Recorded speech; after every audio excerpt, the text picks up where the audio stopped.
So, here's the thing. A lot of my videos are not aimed at converting the hardcore Brexiteer ideologues, because that's essentially what they are.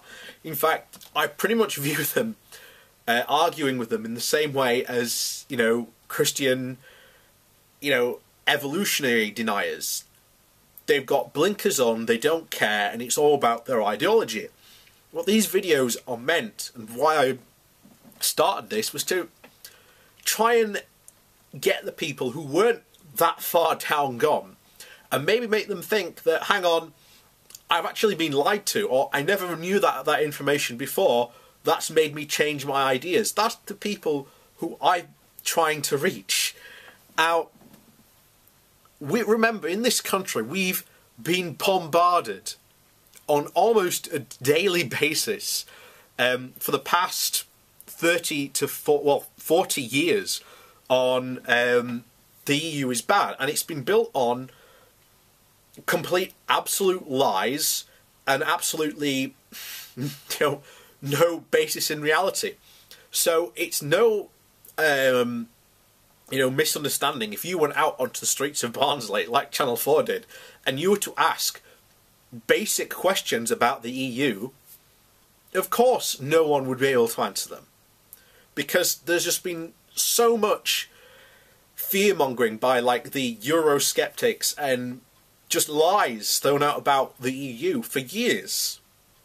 So this is a perfect example, actually, what I've got here. This was a response left to me below one of my videos recently. So, basically it starts off, if you are so clever, can you answer the following, please? So, if we stay in the EU, so basically, let's go with this. Let's say, for whatever reason, we've stayed in the EU. Bang, boom, 2019, no more Brexit, we're staying in the EU. Will we have to join the euro? No. I mean, the simple answer to most of these questions is literally no. Britain has what we call veto power. If it vetoes something, it doesn't have to join it. Simple as. We would never be forced to join the euro. It's as simple as that. Although, in my personal opinion, I think to win back the good faith of the rest of Europe, I think we need to, but that's another discussion for another time.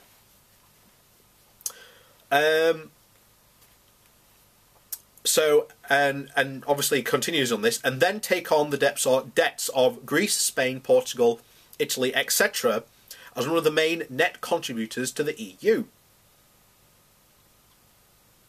If we join the euro, don't see why not. But remember, a lot of these things are not caused by the EU. They were caused by Greece's own internal economic policy that the EU had nothing to do with. Greece's problems are not caused by the EU. They were caused by the 2008 financial crisis, and they were caused by their government's own internal problems, Greece's own problems. I mean, in Greece, you've got the highly massive problem that only 40% of the populace, or something like that, actually only pay their taxes.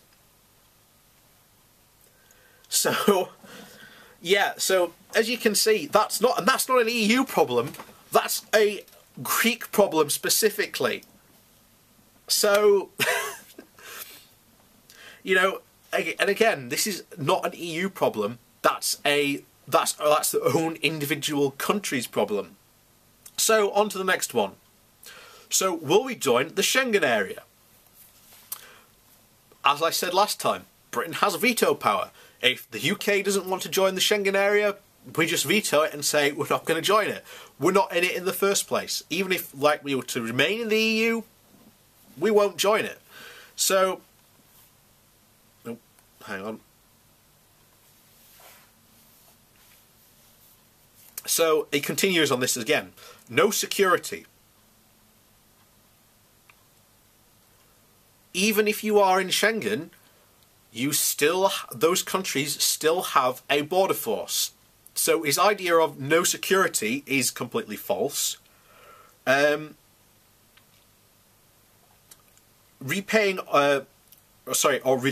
on a border guard on the eastern edge of the EU paid £5 a week, easily bribed.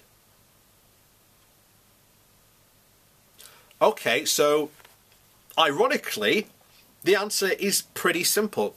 What we create within the EU is a EU border force that has a good pay. Problem solved.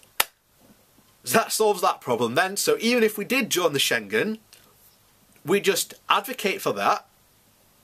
Problem solved. So the next one. And this was one of the big ones you saw flying about during the referendum. So, will we be part of a EU army?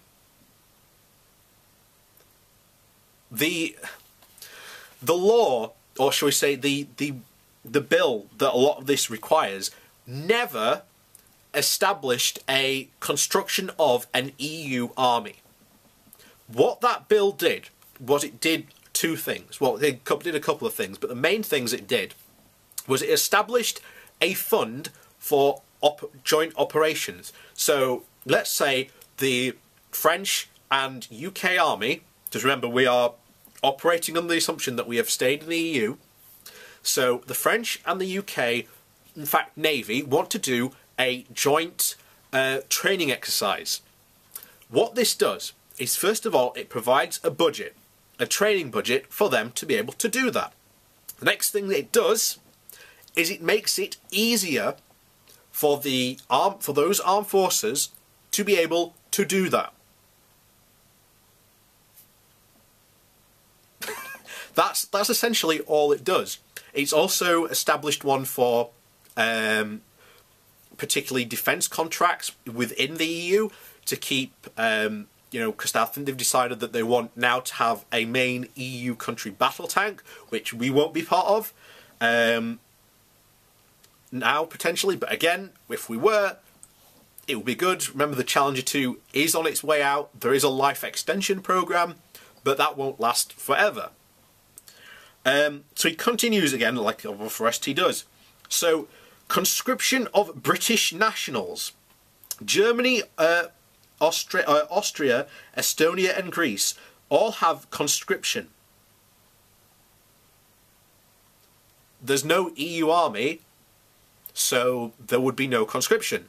And even if there was an EU army, it would have to be established when it was, again, established, but remember, there was no EU army actually established within that bill. You would have to establish a conscription method. But again, there was no EU army established under that paper, as I've already explained. But again, this is what we've had to deal with, of just absolute nonsense and lies peddled for the past 40 years. So it's not surprising that people are saying this. So again, he continues on this. 2 countries in the EU have put on hold. Of the 7 countries which have applied for EU membership, 6 are in an area sensitive to Russia, and we know how that played out in the Ukraine. When you poke a bear with a stick, it will bite. Why do you think they want an EU army? There is no army that's been established. And here's the thing, most of those countries are actually in NATO. Now, a lot of the people who claim this say, oh, it'll weaken NATO, it'll weaken NATO. But hang on a second, these countries are, first of all, they're already in NATO. So bear in mind, let's say that the bill did actually establish an army, then Europe would have, I'm trying to think what the stats were now. I think we'd have like one of the top armies in the world. Do you think Russia is going to mess with that army then? Do you think has Russia ever actually properly messed with a a NATO country. And the whole thing with the Ukraine, they wanted to join the EU because they didn't want to become an oligarchy like the president was then pushing them to be, who was pushing them to be closer towards Russia. The people didn't want to do that because they identified more as Europeans than they did as Russians. Again. But here's the thing: in a coordinated, actual defensive pattern, it wouldn't be an overall bad thing. But again, this did not. The bill he's talking about, and what he's talking about, did not establish an EU army. It had no intention to establish an EU army. But I've already said about constant lies for the past so many years. And again, we could veto that. Remember, Britain has veto powers. All 27 countries have veto powers. If they do not want to be a part of it, we veto it. And then those countries that do want to be a part of it can go on and continue, like the Schengen area, for example.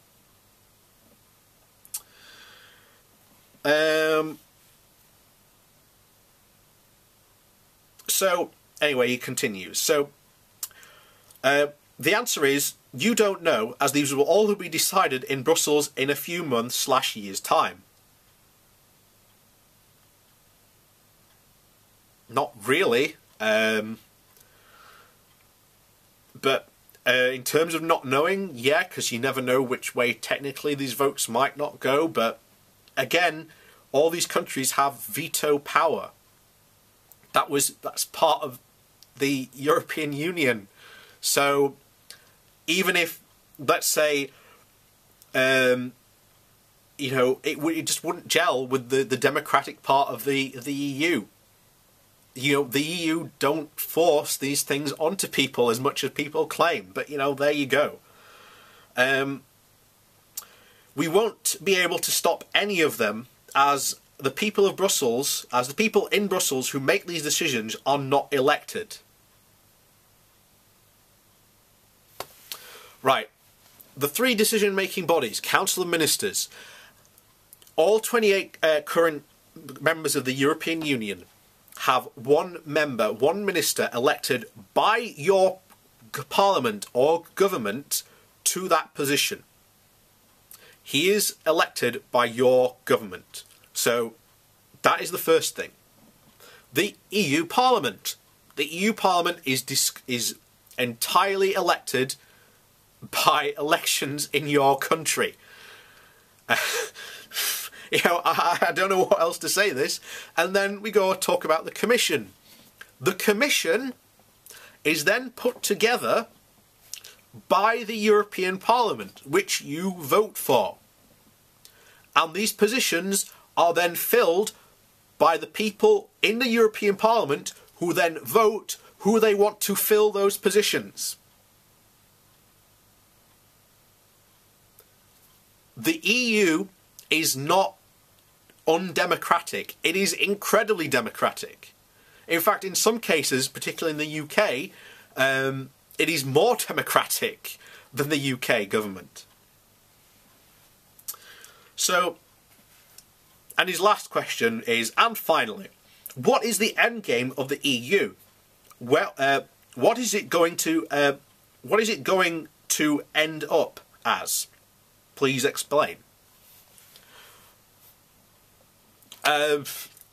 Two ways, basically. Either A, it will become a very close collaboration of nations that agree on trade and when it comes to regulation about that trade. It will either remain basically as that, or it will become one country. And if it does that, then it will have to change. It will have to form a constitution. It will have to make changes, and it will, again, the current system will not be kept in place. It will probably become something like a presidency. So you will probably have, a high court where the judges are elected. You will probably have a Senate and a House of Representatives that will then, represent the president. you know, those are possibly two of the outcomes. And again, that is not a bad thing, because let's say you go with the first one. Well, congratulations, you end up in a union of countries that have your back in trade negotiations and have a very strong hand in negotiating trade deals. You know, congratulations. The next one is, let's say we did completely unify and went into one country. Congratulations, you now live on the second most wealthiest, most powerfulest country in the entire world. Congratulations.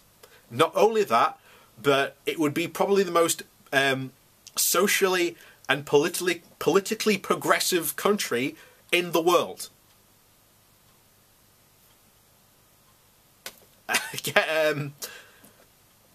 You know, you're welcome. And not only that, but economically, this would be a country that could compete on a level with China where no other country can. So, yeah, so that's pretty much explained it, really. And there's no downside to that. You know, there'll be someone saying, oh, but you're giving up sovereignty. But you'll gain a completely new sovereignty. You know, but yeah, but that's generally what I have to deal with on a daily basis. Every single question you've seen here is basically lies and propaganda that have been told by eurosceptics for decades at this point, and will be continued to be told by eurosceptics for decades. I guarantee you, when people realise how bad Brexit is, they'll start telling you all these scare stories about how we will be forced to join the euro, we'll be forced to join Schengen, we'll be forced to join some EU army, which, again, EU army doesn't exist. It's basically people completely misappropriating the law that was passed. We will have complete veto power over these decisions, and we will be able to choose whether or not we do this or not. You know, we're not in Schengen at the moment, we are not a member of the EU. Why? Because we vetoed Schengen, and we voted not to join the euro. You know, how undemocratic the EU are. But, you know, that's basically what you expect at this point. Don't know what else to say, really, other than that.